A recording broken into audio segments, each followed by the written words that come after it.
بسم اللہ الرحمن الرحیم۔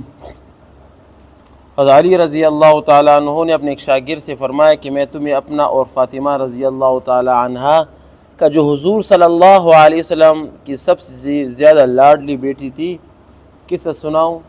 شاگرد نے کہا ضرور۔ فرمایا کہ وہ اپنے ہاتھ سے چکی پیستی تھی، جس کی وجہ سے ہاتھ میں نشان پڑ گئے تھے، اور خود پانی کی مشک بھر کر لاتی تھی، جس کی وجہ سے سینہ پر مشک کی رسی کے نشان پڑ گئے تھے، اور گھر کے جھاڑو وغیرہ بھی خود دیتی تھی، جس کی وجہ سے تمام کپڑے میلے کچیلے رہتے تھے۔ ایک مرتبہ حضور اقدس صلی اللہ علیہ وسلم کے پاس کچھ غلام باندیاں آئیں۔ میں نے فاطمہ رضی اللہ تعالیٰ عنہ سے عرض کہا کہ تم بھی جا کر حضور صلی اللہ علیہ وسلم سے ایک خدمتگار مانگ لو کہ تم کو کچھ مدد مل جاوے۔ وہ حضور صلی اللہ علیہ وسلم کی خدمت میں حاضر ہوں۔ وہاں مجمع تھا اور شرم مزاج میں وہ زیادہ تھی، اس لیے شرم کی وجہ سے سب کے سامنے باپ سے بھی مانگنی وہ شرم آئی۔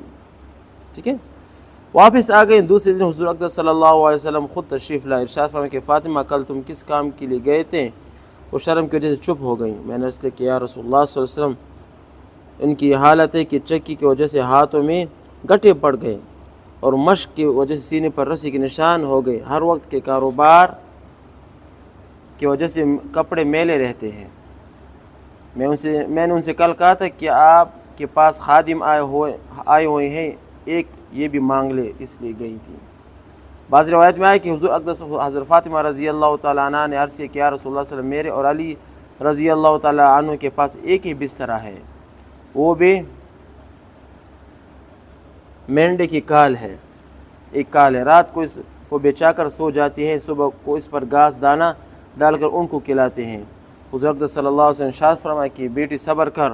حضرت موسیٰ علیہ السلام کی بیوی کے پاس 10 برس تک ایک ہی بچھونا بستر تھا، 10 برس تک انبیاء کرام کے ساتھ ایک ہی بچھونا تھا، وہ بھی حضرت موسیٰ علیہ السلام کا چوغا تھا۔ رات کو اسی کو بچا کر سو جاتے تھے، اور تو تقوی حاصل کر اور اللہ سے ڈر اور پروردگار کا کیا فریضہ ادا کرتے رہا، اور گھر کے کاروبار کو انجام دیتے رہا، اور جب سونے کے واسطے لیٹا کرے تو سبحان اللہ 33 مرتبہ، الحمدللہ 33 مرتبہ، اور اللہ اکبر 34 مرتبہ پڑھا لیا کر۔ یہ خادم سے زیادہ اچھی چیز ہے۔ اس کو کہتے تسبیحات فاطمہ بھی کہتے ہیں۔ اس کو کیا کہتے ہیں؟ تسبیحات فاطمہ۔ ٹھیک ہے، حضرت فاطمہ رضی اللہ عنہا نے عرض کیا کہ میں اللہ اس کے رسول صلی اللہ علیہ وسلم سے کیا ہوں؟ راضی ہوں۔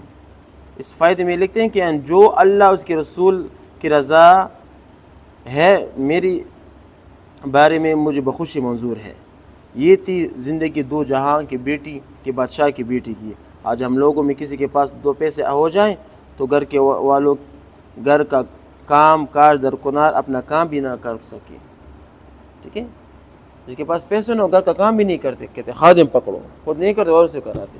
ٹھیک ہے، پخانا، ٹھیک ہے نا۔ اس واقعے میں جو اوپر ذکر کیا کہ صرف سونے کے وقت کا ذکر ہے، دوسرے حدیث میں ہر نماز کے بعد 33 مرتبہ یہ تینوں کلمے، ایک مرتبہ لا الہ الا اللہ وحدہ لا شریک لہ لہ الملک و لہ الحمد وہو علی کل شیء قدیر بھی آئے ہو۔ اس کو کیا تسبیحات فاطمہ کہتے ہیں کہ یہ پڑھ لیا کر تو مال تمام خادم سے کیا ہے؟ بہتر، لیکن آپ صلی اللہ علیہ وسلم نے اس کو خادم نہیں دیا۔ جتنا بھی انسان بڑا ہو جائے نا، جتنا بھی انسان بڑا ہو جائے، اپنا کام خود کرنا چاہیے، کسی اور کو کیا تکلیف ہو نہیں دینی چاہیے۔ ٹھیک ہے نا۔